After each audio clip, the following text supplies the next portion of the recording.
Today we have Nicole, and we're actually in Pego, Spain.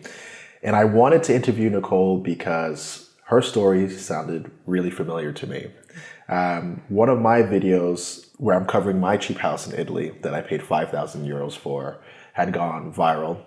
And for whatever reason, the algorithm served me your content, and I saw this property that you purchased for $5,000 in Spain.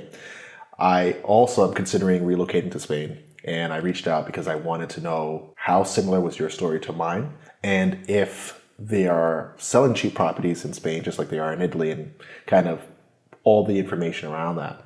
And as I started to look deeper, I realized you're even more so like I am in that your platform, you're covering living globally and methods to afford it, right? Your channel is called Travel to Money. And I was like, wow, this is so weird. Is somebody who's willing to take the risk of upping into and living into a new country, scouted out cheap properties just like I have, and has this similar philosophy of, hey, you can do it. You just need to figure out how to pay for it.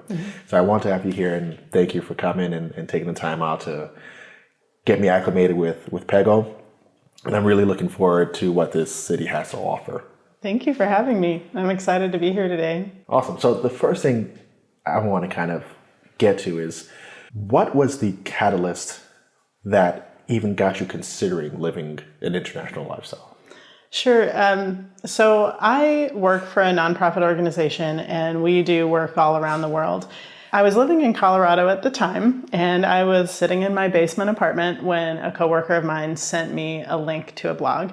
The blog was about house sitting, and it was written by a woman who had been traveling the world for a few years at that point, and she made it affordable by house sitting. So what that was an exchange of her watching after someone's cats or dogs in exchange for getting to stay in their house for free. For whatever period of time. It can be, each situation is pretty different. But she lived for as little as $14,000 per year. I had never heard of anything like this before in my life. Everything for me concerning travel was vacations, and they were probably going to be expensive. I never thought about budget travel. I didn't know that it was more affordable in other countries. I just had very limited knowledge on the subject. So that was kind of a light bulb moment for me. And even though I didn't pursue house sitting to a large degree, it just set some things off in my mind that I couldn't stop, and it completely changed my life in a lot of ways. So that's how that part sort of started. It was a few years later that I was able to begin working remotely. And so I was just doing that from Florida, bought a house, was just kind of living life there, got a little tired of the monotony, and really had a conversation with myself about what do you want to do? And the answer for me was travel. I love experiencing new cultures. I had been to Paris when I was maybe 20, 21 years old, and I loved that, fell in love with it, but just never made my way back to travel from that point. So it had been 15 years since then at that point. So after I had been working remotely for a few years from Florida, I decided to have a conversation with my boss about traveling the world. And I really set up something saying, would it be okay if I worked from Europe specifically, if I stayed in locations for long periods of time so that I had a routine and nothing would really be changing with my work? I would make sure that I had good Wi-Fi. Really no one back home would know any different that I was working from Florida or I was working from somewhere in Europe. And so after some time and talking about it, he gave me the thumbs up, and I actually spent 7 months planning a world travel adventure, or a Europe travel adventure really. And I maybe overplanned a little bit. I've learned since then that it's not really necessary to book months of stays in advance, or, and I really got to go get a taste of that. And it was on that first trip that I was in Italy, actually, in a small town outside of Rome.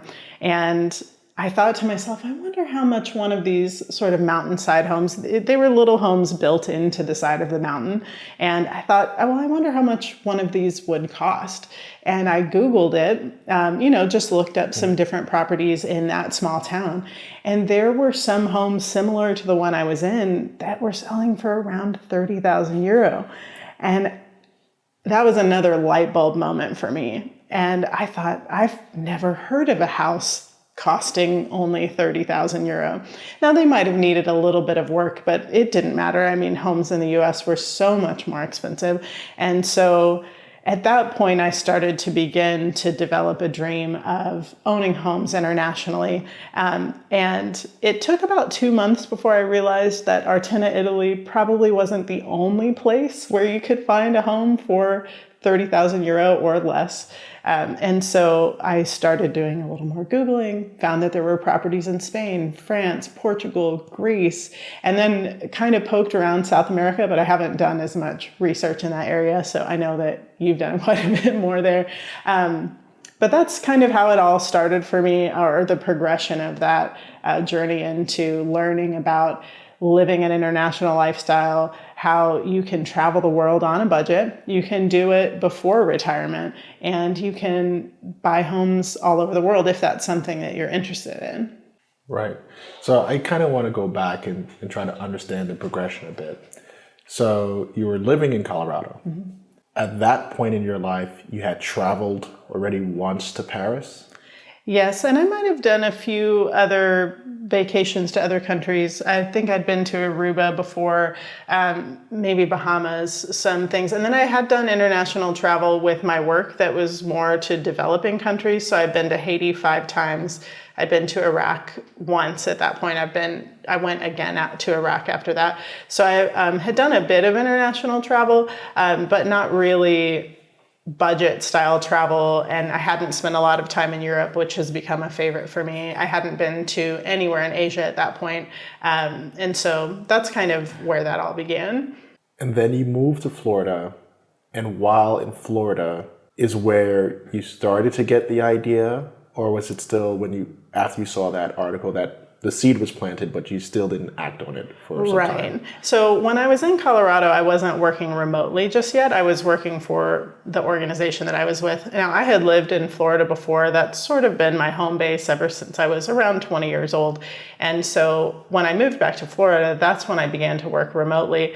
And all of our staff for the organization I work for are decentralized. So everyone had already been working from home, but no one really had permission to travel and work, even though they were working remotely. And so I was kind of the first to ask permission to do something like that, and made a lot of promises about how I would be able to make that work, and got a lot of support. Everyone was really excited for me. So I've really enjoyed the opportunity. And so I was doing remote work before remote work became the most popular thing. Like, I feel like that's really common. And of course it was before COVID, which pushed a lot of people into remote work. So now there's a lot more opportunity for people. And that makes me excited to help people find different avenues for being able to do that, whether that's working for a company or creating their own independence in work. So one of the things that I try to advise people is to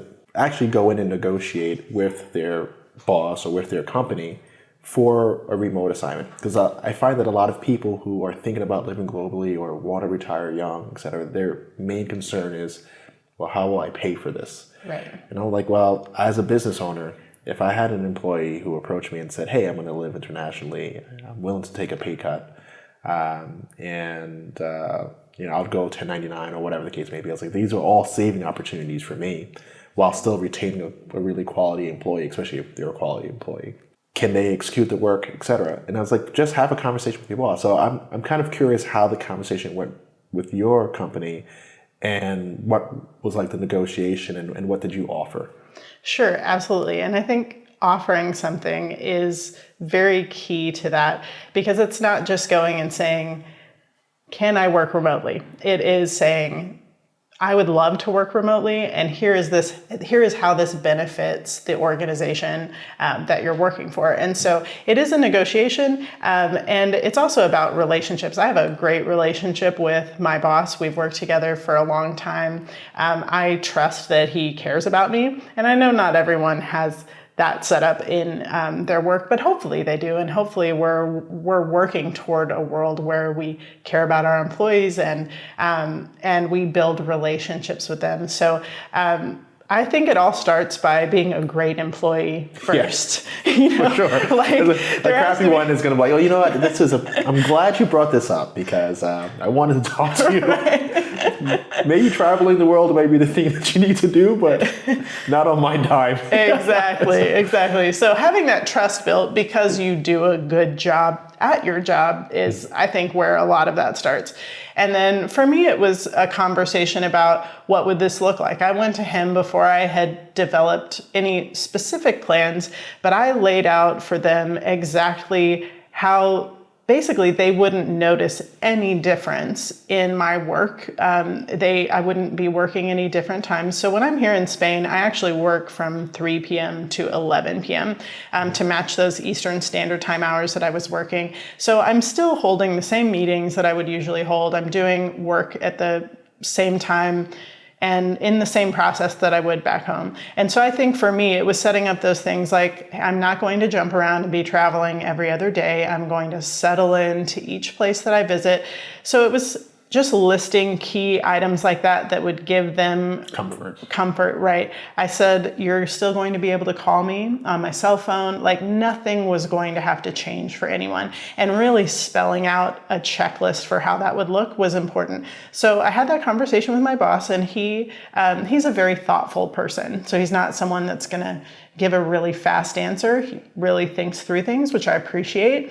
And he helped me to think through that, asked good questions. And then he said, I am open to this conversation. I'd like for you to talk to our leadership team about it. And I'm on the leadership team. And so he just wanted me to open that up to my colleagues to have that conversation about what that would look like, allow them to ask questions.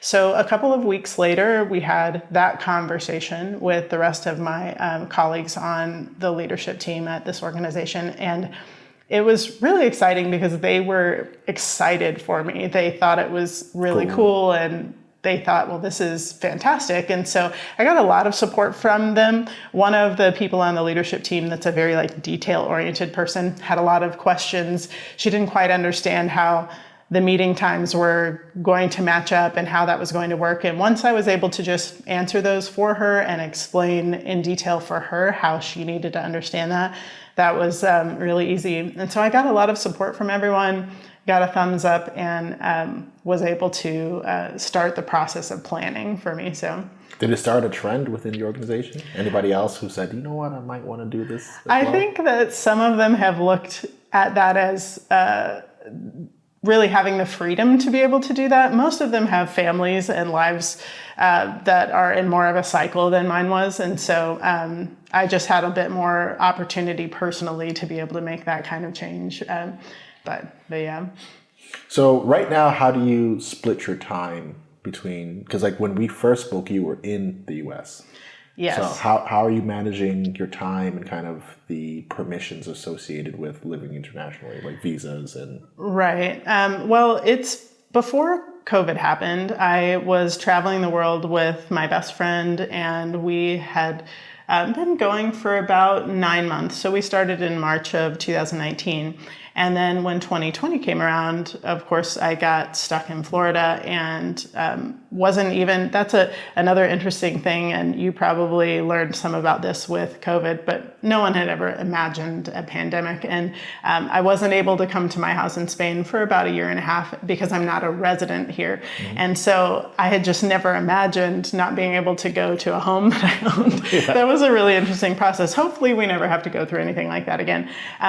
So after I ended up in Florida, I decided actually that's where my financial independence journey really started. I had a little bit of debt And I decided to really attack that during COVID because I was like, I can't go anywhere. I can't do the things I love to do. I might as well really hustle, crush my debt down. So I got a second full-time job and worked 2 full-time jobs for about 2 years. And so during that time, I wasn't really, we weren't able to travel for the most part anyway, but I used that to really be able to launch my financial independence journey, which I wanted to really partner with my travel journey at some point. And so I'm just now getting to the point where things are starting to roll again, because I did develop a cycle of life in Florida for a while. And so this September, I'm actually planning on hitting the road more full time. And so because we can only spend 90 days at a time in Europe, when I come here, I'm in Spain a lot of that time, but I do like to see other places. I'd love to visit Portugal, France, Greece, Italy, you name it, I want to go there. So for me, that's figuring out my time in Europe is always sort of tricky. It's nice that you can go to other European countries like Montenegro, Albania, visiting the UK. Those are places that kind of help to break up that time. And then I have a lot of interest in spending some time in Southeast Asia. However, that's a lot harder when it comes to the time zone difference for my work. And so I would love to become financially independent in my creative work that I'm doing, so that I can do more global travel. And that would be a little bit easier to break up those months between countries. And then there's always figuring out how to get back home to spend time with the people you care about. That's always a unique thing in this type of travel lifestyle, is keeping up with the people that are most important to you, which matters, and it's figuring out what that balance is. So if you had to put a number on it, how much time are you actually on the ground in the US? And then how much time are you like in different countries? Because you technically could spend 90 days in the EU. Mm-hmm. You could spend, I think, 90 days in the UK. Yeah. And if you want to go to like Eastern Europe, mm-hmm. you'd be able to spend 90 days once you leave the kind of Shenzhen region. Mm-hmm. How are you split it up? Or how would you ideally split it up so that you're kind of in compliance with your job and able to meet those obligations while being in compliance with your visa timing? Right. Well, I would say that ideally, my goal as I'm looking into the end of this year coming up and moving forward, is to spend probably about 3 to 4 months in the US. And that's more for just personal reasons than it is for, that's to visit friends, family. It doesn't necessarily have to do with my job specifically. That's just to be able to continue to keep a community and involvement with family. So ideally, I'd really like to spend probably around 6 months of the year in Europe. I really love the European region. The time zone difference is easy to manage. And I'd probably like to spend around 3 months out of the year in Southeast Asia. Flying back and forth and changing time zones can get tricky sometimes. And it can be a lot, even when you're only visiting a new place every month. Even every month seems fast. So I do like a slow travel lifestyle. I wouldn't mind spending 2 or 3 months in a location. You just don't see as much of the world that way. And so it's really figuring out that balance between what feels comfortable as just kind of a lifestyle and also wanting to see everything and everywhere. That's, a desire of mine. I just love to visit new places. So, finding some balance there is important. So yeah, maybe 9 months out of the year traveling, 6 months of it in Europe, 3 months in Southeast Asia, 3 to 4 months in the US. Right. I find that you have a few different groups of people who kind of live globally or decide to leave the United States. You have bargain hunters and like retirees that's like, hey, I have a fixed budget. I need a lower cost of living than the States offers. Then you have the people who are leaving because of socio-political issues. And then you have kind of the curious, right? And then you have those who relocate because of work. What was it for you that triggered it? Are you more of the curious type or budget or? Yeah, I think curious, and then that kind of married with budget. When I realized once I started traveling how little I could travel for, just to give you some examples, when I first set out on my travel adventure to Europe, I actually booked a place here in Oliva, Spain, which is just 10 minutes from where we're at now. And I stayed in a 3-story townhouse for 13 nights for I think $199 US dollars. And I had just like, you can't do that in the US. Like that's just not possible. And then I booked a house in Montenegro, a 3-bedroom house for a month for under $300, 300 US dollars. And when you think about the fact that you're not paying bills, you don't have utility bills, you don't have anything that you're having to pay for regularly other than your cell phone bill, and then any travel expenses and things like groceries and maybe health insurance. But all of those bigger expenses from the US, you reduce to something so much smaller. And then you're really able to improve your quality of life. So if you still have a larger budget from the US, you could, eat out more often if that's something that you enjoy. You can afford to get a massage once a week if that's something that you enjoy. Or if you don't have as much income because you're going to be traveling, you can still live the same quality life that you could in the US, but on much less. So there's just a lot more options for flexibility to create your own lifestyle, if that makes sense. What makes you happiest, the way that you want to live. Yeah, for me, I think it's all of the above: curiosity, socio-political climate, cost of living, and not necessarily work, but I have set up businesses and business relationships in South America, outsourcing staff, that sort of thing. So I do help people who are business owners in the United States kind of take some of their workforce to other locations, mainly to South America. And in that is I try to share those differences with people because I find it fascinating. Right. As Americans, we don't really see the European Union as being as cheap as it actually is. Like people are kind of blown away by how much food costs, or that you could rent a home for $100 a month or $200 a month in a fairly well-developed country that has good infrastructure. It's almost unheard of in the United States. Right. People might think that it's possible in South America, but you're going to have increased crime or maybe lower quality of life. Right. They can't imagine that in Western Europe you can also find this value. So I love talking to people about, how much are people earning? How much does it cost to go out for dinner? How much does it cost to get your mountainside home?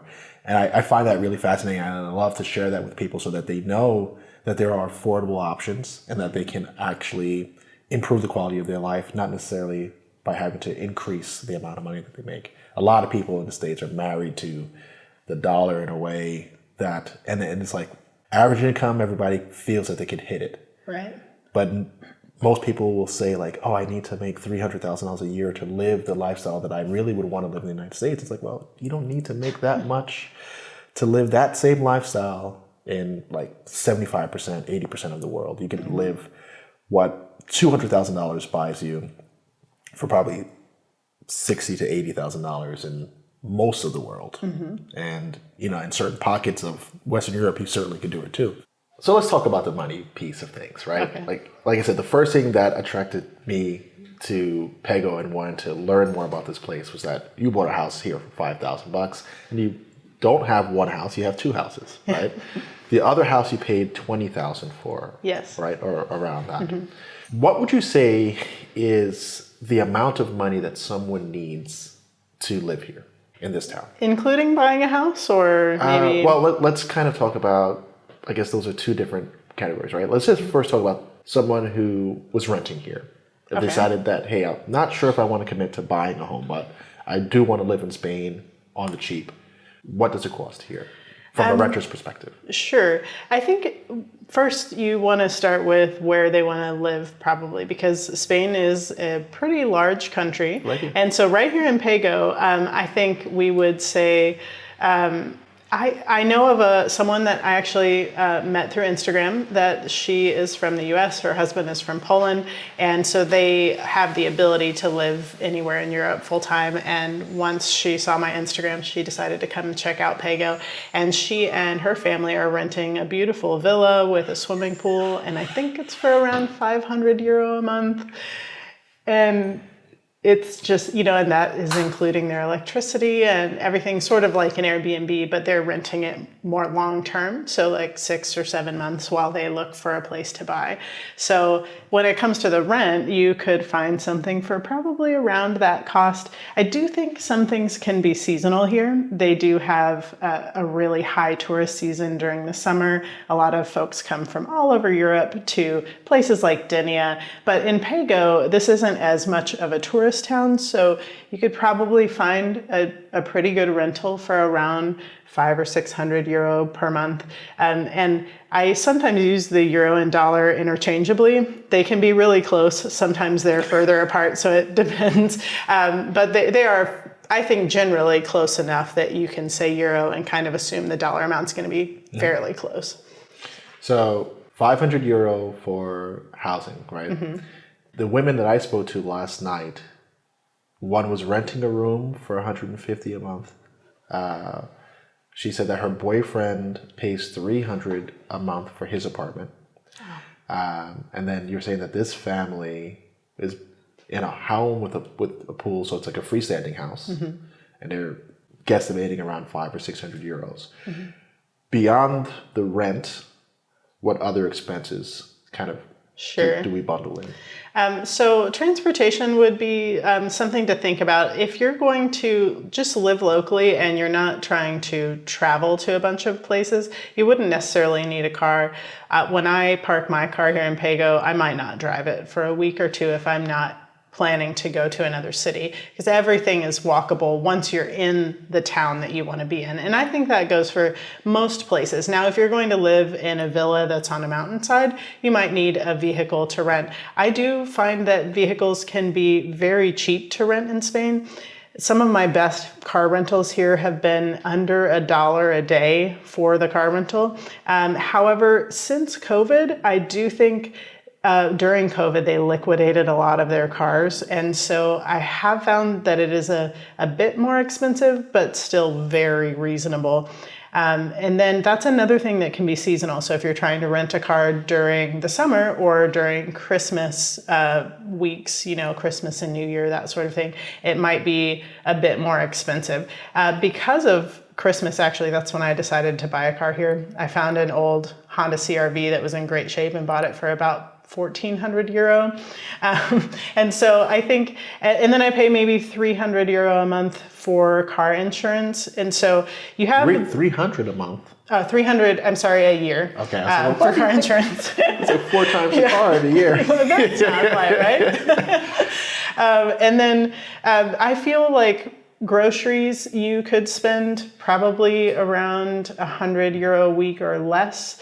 If you're wanting to eat out often, that can be more pricey depending on where you're at. And by more pricey, I don't mean it's going to be far less expensive than anything in the US. However, it might cost more than if you're cooking at home, for example. But in smaller towns, it tends to be less expensive than it would be in Valencia or Alicante, which are still very reasonable. So what if someone was using public transportation, mm-hmm. right? Because you said that you might go a week without driving your car, mm-hmm. okay? So gasoline's more expensive. It is, yeah.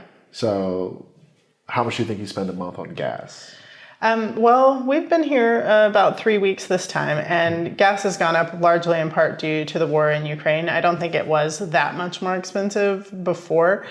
So hopefully we see that go back down over time. But I think to fill up my car, I've spent about 70 or 80 euro, which is not super cheap, of course. Mm-hmm. So I think if you're not driving very often, you may only have to fill up once a month if you're going, like if I'm going to Valencia and back, that'll probably use about a quarter of a tank of gas. And so if you're not driving to the cities all the time or driving to other places, I think I've only filled up once in 3 weeks since we've been here. So you don't spend too much money on that. And then for public transportation, in a place like Pego, so we don't have a whole lot of public transportation options. You have a bus that runs from Pego to Gandia.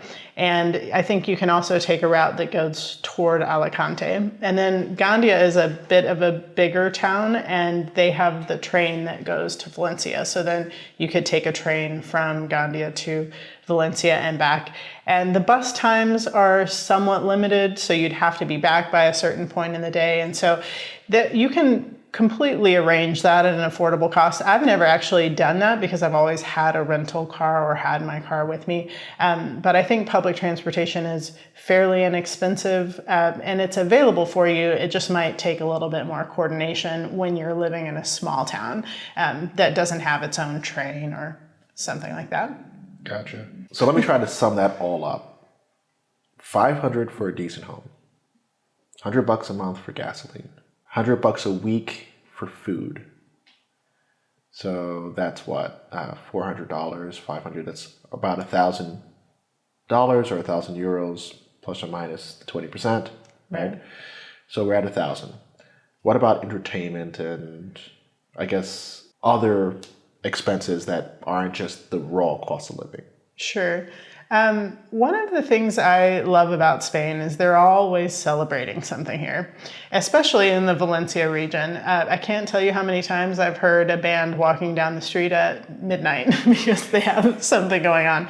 I really love that anything that I've ever attended here, the festivals, everything's free. So other than buying food, and then you might pay to go into a museum, for example, or into the aquarium at the Arts and Science Center. The other day we went and toured the Denia Castle, and that cost €3 a person. I think everything is very reasonably priced.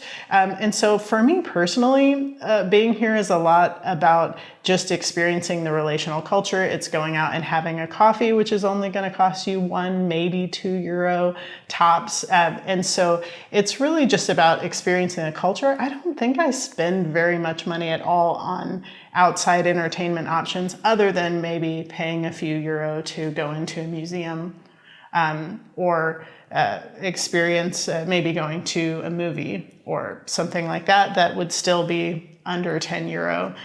It's probably €6 or €7, but I'm not exactly sure. Something like that. So outside of groceries, going out to eat would be the main form of kind of getting out and experiencing things. For me, you just walk everywhere, and there's so much to experience for free that you often don't have to pay for things. Did you get to see Torrilla Gardens when you were in Valencia, the riverbed? Oh yeah, the riverbed park. That runs, yeah. I mean, there's just so much to do there, so much that people are out enjoying nature. I feel like that's part of the culture here, and so because I do think the people here don't necessarily make a lot of money, and so they find ways to have fun for free. They're celebrating all the time, and they do it on very little, and it's really inspiring. So would it be safe to say that $1,500 a month does it? I think so. I think you could definitely live a quality life here for $1,500 a month, and if you have more than that, you could, I'm not sure what you'd want to do with more. You could maybe go out to eat more often, or everything just gets bigger and more expensive. Exactly. Right? So a decent quality of life is afforded at $1,500, and then from that point, you just decide how lavishly do you want to live. Exactly. Right. It just becomes your level of luxury that adjusts. What's funny is we stopped a woman in Valencia and asked her the same. And she was like, things are getting really expensive now. And she was like, between 1,000 and 1,500 euros cuts in. I'm just like, Southeast Florida, no way. Right. New York City, impossible. And I got to say, I really like Valencia compared to like you're still coastal. So if you like the beach and you like the warm weather, you've got it. If you like to be in a city and you like the hustle and bustle and the options of restaurants and food, you've got it. So it's like, what am I paying all this money for in the United States? Like, what do I really get? I'm not going to Broadway shows every night, right? It's like even though you're spending a bunch of money in the United States, you're not necessarily getting more quality of life. Like it just doesn't seem to match up dollar for dollar. Like Ruben and I were talking about the cost of living between South America and here. And of course, it's more expensive here, but it might be like 50% more expensive than life in South America, but the quality of life is maybe 100 to 150 times, not times, 100 to 150% better. Right. So I just don't see that same trade-off in the States, personally. Now, when it comes to the properties, like you own property here, how do the costs change? Because your carrying costs are going to be your utilities and taxes. Yes. So I recently put together a video about what it costs to own a home in Spain. There are a few costs that go into that, but it's so minimal. I want to say that I don't remember the numbers exactly, but I think when I'm not living here, it probably costs around 50 to 75 euro a month to just like maintain the house. And that's breaking down my taxes into like what that would look like monthly. Plus I keep my Wi-Fi on, which costs 25 euro a month. And then there's a minimum amount that you pay for electricity, even if you're not using it, or for water to be connected. So it was 75 a month or less. And then I want to say that living here regularly when you're in the house and using the utilities and that sort of thing came to around 200 a month. It was in that range. And so significantly less than if you're renting a space, especially if you're renting a whole house. Or there may be some houses that you could rent for that amount without having to go through the process of ownership. But I think probably not many that you're going to rent for 200 or under. So I would say that I don't think it was more than 200 a month. I wish I remember the exact specifics, but so I do pay bank fees because you have to sign up for a bank account when you purchase a home here. That's kind of part of the process. I have not found a free banking option as a foreigner, so I pay about 40 euro every quarter, which isn't awful. It's gone up since I first moved here. I think it was 30, then it went up to 35, now it's 40. So every few years it will probably go up another $5 per quarter. So I pay for those bank fees. I do pay for homeowners insurance. I just recently found a great homeowners insurance company that lowered my homeowners insurance to under 100 euro per year. And so, yeah, it's really low. I think I pay around 7 or 8 euro. No natural disasters, really, right? So what's the risk? Yeah, it's just not much. And I'm not sure that I'm required to have insurance. Like I don't think I've purchased insurance on the $5,000 house yet. So I probably need to do that pretty soon. But I don't think there's any requirement necessarily when you own the house outright. And then utilities that I mentioned, the Wi-Fi, electric, and like I said, I pay 25 euro a month for Wi-Fi. It's fiber optic, high speed, and I pay almost 100 in the US, and I don't have it. It's not even fiber optic Wi-Fi. So I feel like that's much more reasonable here. What speeds are you getting? I want to say I'm at, is it 300? For downloads. Downloads are faster, right? Uploads is slower. I had to think about that for a second. I want to say it's 300. I haven't looked at it in a long time. I've had it for a few years. I've never really had any problems with it.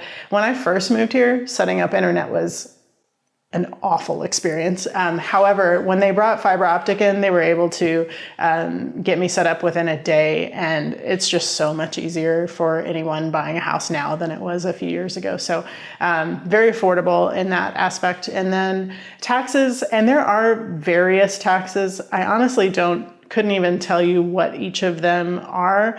My attorney and accountant here handle all of that for me. It's all very reasonable. I think every year at the anniversary of when I bought the house, there's some sort of tax due.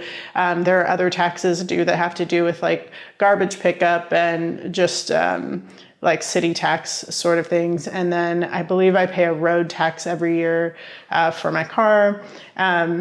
But no more than a few €100 a year. And I'm not sure how much that changes if you own a more expensive house. Maybe that could be a little bit more, but all of my taxes are very reasonable. And when I say €200 a month, I'm counting all of that into that cost. So.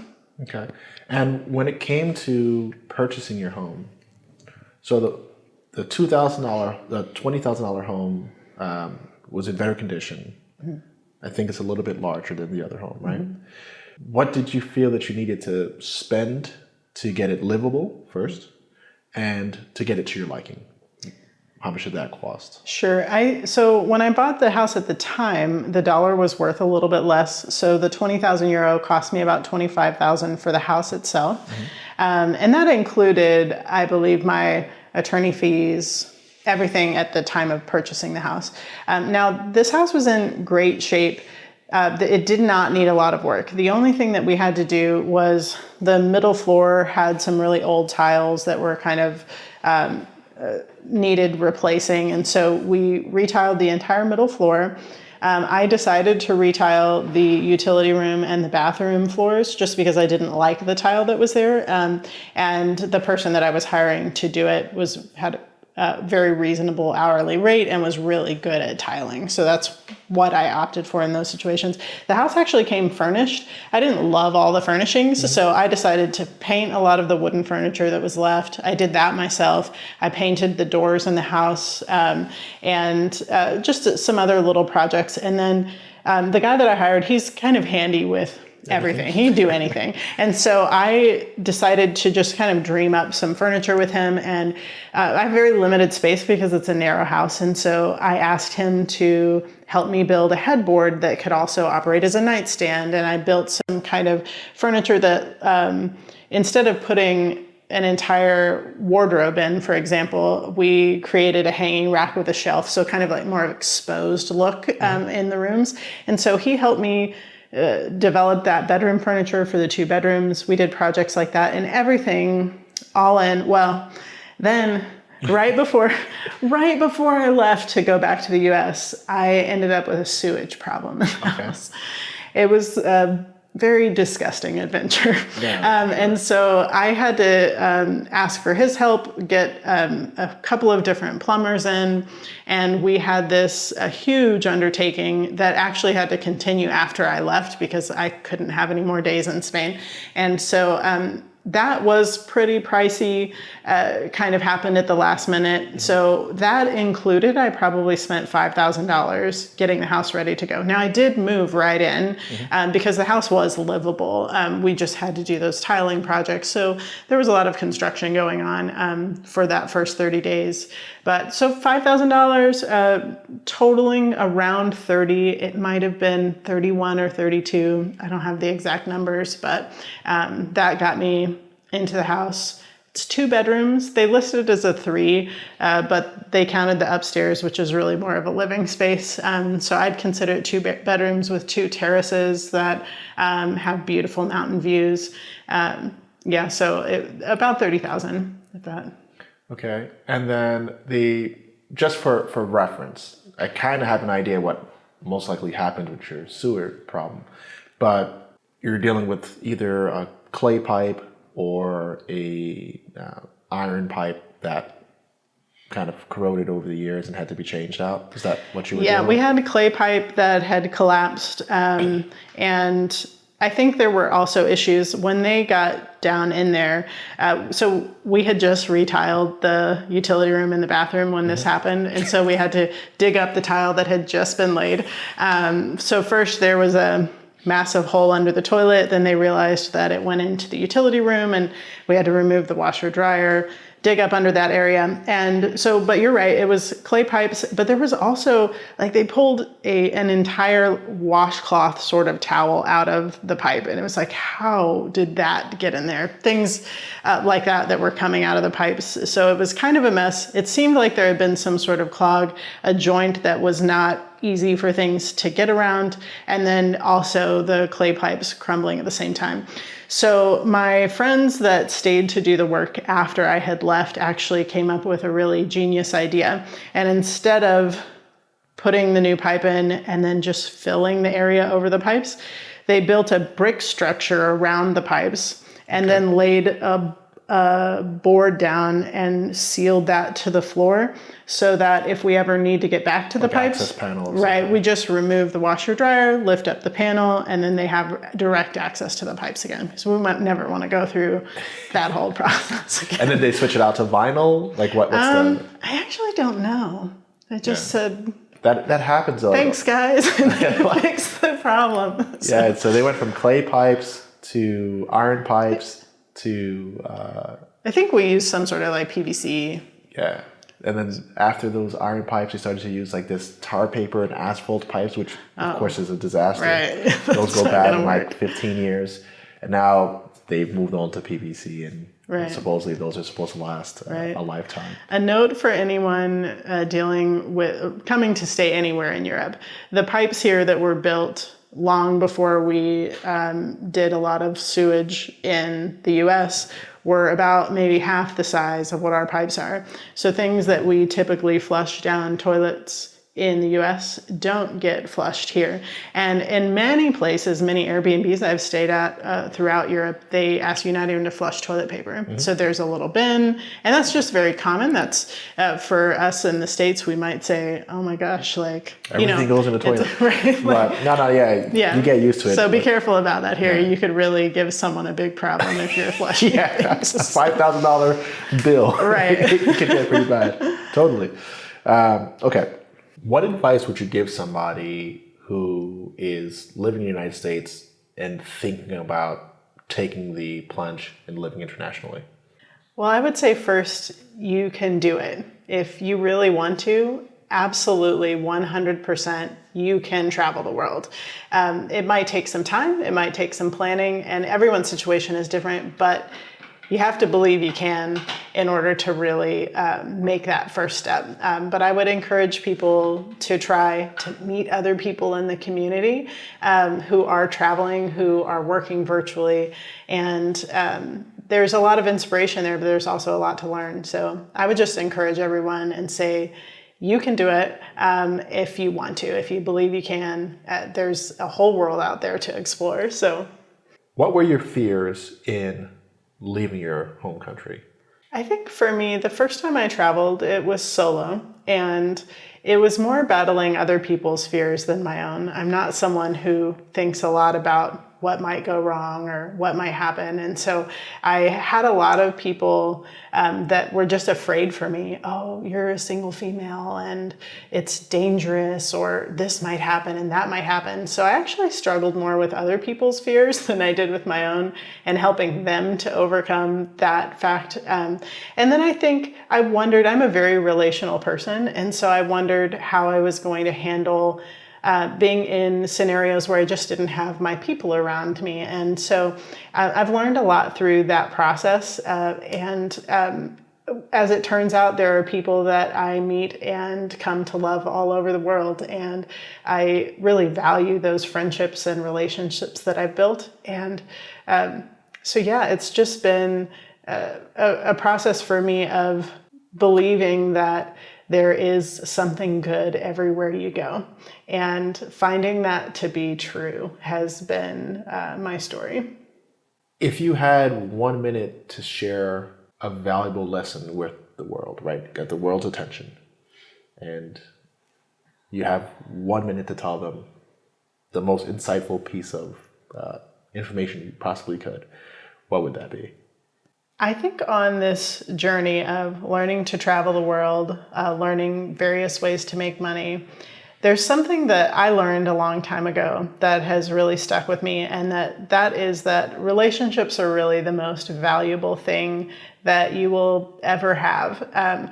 They're valuable in a lot of ways. They can pay off in ways that benefit you financially just through having relationships. But they also really provide something for you that's going to carry you through different moments. For me, building relationships here in Pego, it matters.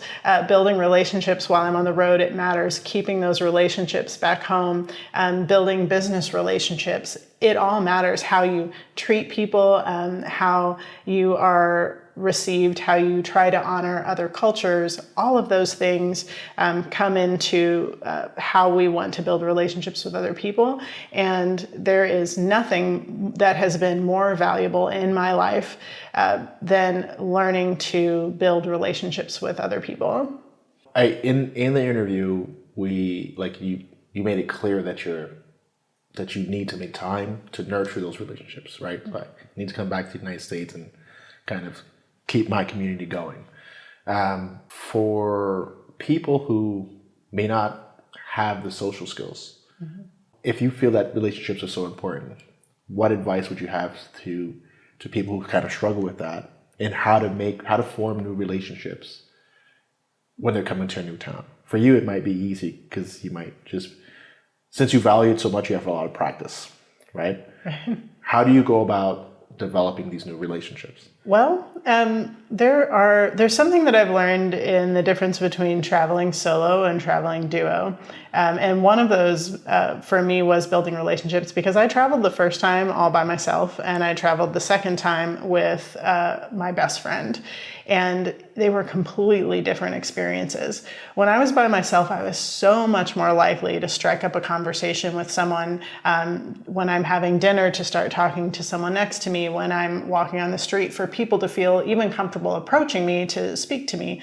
Whereas when you're with someone, you're usually talking to them, and you have less obvious opportunities to begin conversations with other people. So I think when you're traveling with someone, you almost have to be more intentional about looking outside of the person you're traveling with to start a conversation with someone else, because it's just easy because you always have that person as a fallback. So I noticed that I didn't really meet as many people when I was traveling with someone else as I did when I was by myself.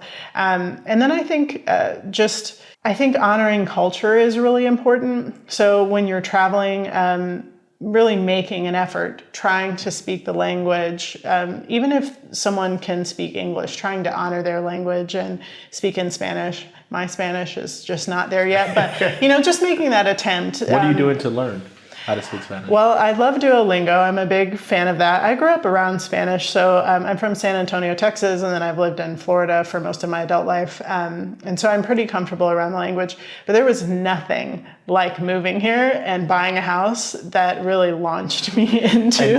Okay, so I have some basic Spanish that I think I could survive with. I don't know what they're saying. Here? Yeah. Yeah, I don't know what they're saying. Not only in Pego, but in Valencia. It's like sometimes I'm like, Ruben? Right. He's like, the dialect is very different. Yeah. Now, there's something else here. They might be speaking one of their local languages and not Spanish. So in Spain, there are several different regions, and each region has their own language. So in Valencia, you have Valenciano or Valenciano, because that's how they say it here. With there's like the on the C's. But I was actually with my real estate agent when I first came here, and he took me over to a phone store. And I'm thinking, he was there helping me, he was translating for me. And so the other two people in the store having a conversation, and after a few minutes, because I'm looking at him like, what are they saying? And then he says, oh, I have no idea what they're saying. He was like, I speak fluent Spanish. I've lived here for 18 years, and I have no idea what they're saying. To me, it sounded like Spanish, like the sounds were the same, but a completely different language. And there are 5 of those in Spain. Yeah. What I was told from someone initially is that here in Spain, if you speak both Valenciano and Spanish, for example, if we met each other and we both spoke both languages, but we spoke to each other the first time in Valenciano. We would always speak to each other in that language. Or if you met someone and you spoke to them in Spanish for the first time, that would be the language that you typically communicate in. I don't know how true that is. That's what I was told by someone, but I thought that was a very interesting something from the culture that was kind of cool and something interesting to navigate. Right. Which can be confusing because if you're learning Spanish and you think someone's speaking Spanish and you're trying to listen and work your way through what they're saying, and then you find out that they're speaking a whole different language, that could be interesting. However, I don't think anyone here, knowing that you're from another country, they're not going to speak to you in Valenciano. They're going to speak to you in Spanish. So at least if you're having a direct conversation, you should be able to navigate that. However, the dialect is very different. I've gotten used to it here because I've learned a lot of Spanish here. I was around Spanish my whole life in Texas and Florida, but I didn't learn as much as I've learned here. So I think I'm learning to speak it how they speak Spanish in Spain, which is beneficial since I own a home here. But when I go to places in Central and South America, I might struggle a little bit with the same problem. Just different use cases of certain words or certain things are just seem to be familiar, or like foods, or like, what ingredient is that? I don't know what that is. And it's like, oh man, that's this. It's like, oh, okay. I think it's similar with Portuguese in Portugal and Portuguese in Brazil. They sound really different. Whereas in Portugal and Spain, there's a more like formal sound to the way that they speak. And so it's just very different. I never realized Portuguese had so many like throat sounds.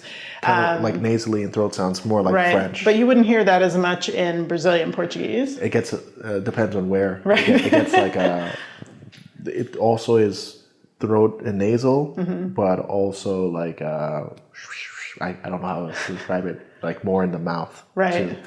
But it's, I guess, a good way of trying to explain it to the American population is just look at how English varies from England, Ireland, that's true, Australia, the United States, deep South US, right? It all sounds very different. It all sounds very different. So imagine someone whose first language is not English, having to deal with all those different accents, nuances, sounds, terms. Sometimes someone from Tennessee can be talking and I might not understand what they're saying. No one knows what he's saying. He speaks whiskey. Yeah, so do you have any regrets about any of this? I don't think so. I'm not someone who lives a lot in that space. I'm an ENFP. I know you're an ENTP, right? That's your whole channel. And one of the things about us is we are always dreaming about the future. So I don't live in the past very much. There have definitely been some hurdles. Like I always tend to paint the more perfect picture of everything. And then I have to think, okay, what's going to give everyone a really realistic view? And I think overall, things have been great, but that doesn't mean there aren't hard days. That doesn't mean you won't have sewage problems. Like you're going to have some stuff come up or happen, whether you're traveling or you're buying a home. It's just like life back home in that it's life. And life happens no matter where you are in the world. You're going to have good days. You're going to have bad days. And it doesn't matter if you're on this great travel adventure or you're buying your first home in another country. There are going to be really awesome moments and really difficult moments. And that's just life. And it happens no matter where you are. There's some people who really need steps. Like if you are an introverted person or you're just not good with forming new relationships, here are some of the strategies that may become innately to you. Like you said, travel alone. Everything else will fall into place because it's natural for you. Right. But for someone who's like, all right, I'm going to travel alone, but I'm going to sit in the park alone. Right. So like it might be helpful to give some tips. Sure. Well, couch surfing is something that really helped me. And I actually joined the couchsurfing app when I still was in Orlando, and I decided to go to an event while I was still in my home city so I could have an idea of, does this really work? I am an extroverted person, but I can be really shy and I can have trouble really putting myself out there and starting a conversation with someone. I decided to go to a potluck in Orlando that was put together by someone on the couchsurfing app. And maybe 60 different people came from all over the world, and they each brought foods from their own cultures, and we got to try different people's foods and meet different people. There were, for example, 2 young girls from Germany who were maybe 19 or 20 years old, and there was a man probably in his 60s from India, and everyone in between. And that was such a fun experience for me. It was almost like getting to travel while I was still at home. And it gave me an idea of how the app works and how to connect with people, because a lot of people use couchsurfing as a place to stay. And the idea is that you can go on the app and you can put in where you're going to be, and people can offer to host you at their home. The concept is you could sleep on their couch if there was one available, but a lot of times they have a bedroom or something like that, a different place for you to stay. There may be private space, maybe not. And these are usually people who love their city and love to tell people about it. And they also enjoy traveling themselves. And so it's a really unique kind of community of people. For me personally, I wanted to rent Airbnb spaces. So I didn't want to use couchsurfing as a place for accommodation, but just a way to meet people. And they have a few really cool features on their app. One of them are events, and that's sort of like the potluck that I went to. I went to a really cool event in Paris. It was like a open mic night, and met a lot of people. Many of them were from Paris, but they just love travel and they like to meet people from other places. And then they also have something called meetups, and that's where you can literally put in your location, let the app track your location, and you can say, it will say, I want to, and then it has a blank. And you can say, get a cup of coffee, go for a walk on the beach, tour the city. You can put in whatever it is you want to do, and other people that are nearby can see that and say, oh yeah, I could meet up with you. And you don't have to. You can be selective. You can meet up with multiple people at the same time. For example, I met up with 2 couch surfers who also didn't know each other. The 3 of us met each other all at the same time to explore the Vatican Museum. And then I was also able to use that to meet other people in the area. I would put in, I'll just give you an example. When I was going to Athens, I was going to be there for a month. I put in my dates. I'm going to be here from this date to this date. Probably 30 or more people reached out to me to say, you have a place to stay for free while you're here if you want. That many people offered me hosting during my time there. Now, I didn't take anyone up on that, but through that, you have conversations with people. I've been on motorcycle rides in Rome and Athens with people. I've done city tours with other people. And what's the name of this app? Couch surfing. Couch surfing? Yeah, app. Couch surfing. Yeah. Okay. So there's an app, there's a website, and I do believe there is a very minimal fee now if you want to. You can get on the app for free, but if you want to be able to have, I think you can do like a background check or some different options like that. I don't remember exactly, but it's maybe like $20 a year or something of that sort. But it was huge for me on my first world travel adventure because I would just meet new friends all the time through this app, go to different events that were happening. So if somebody wanted to get in touch with you because they were either interested in getting advice on how to kind of travel the way that you do, or just want to follow your journey, how could they reach you and what sort of services do you provide? Sure. Well, the name of my business is Travel to Money. I have traveltomoney.com, which is my website. So that's a great kind of central location that has a lot of the content that I offer. I have a YouTube channel, and then I have an Instagram, and those are really the main forms of communication that I have. So I do offer coaching, and I offer coaching for how to buy a house in Spain. I offer coaching for if you're trying to start an Airbnb business. I also do coaching for travel, and I also offer financial coaching for anyone who is trying to just create a budget and really get their finances under control. Different than investing, that's not really what that's for. But so I offer coaching for anyone that wants that one-on-one, but I always tell people, go to my YouTube channel, because that's where you're really going to get a lot of free information. And so I love talking about all of those things. That's really what you're gonna get when you come to my YouTube, come to my Instagram. I love to help people really in those 4 areas. I could talk about them all day long. It's just really become a passion point for me, so. Okay.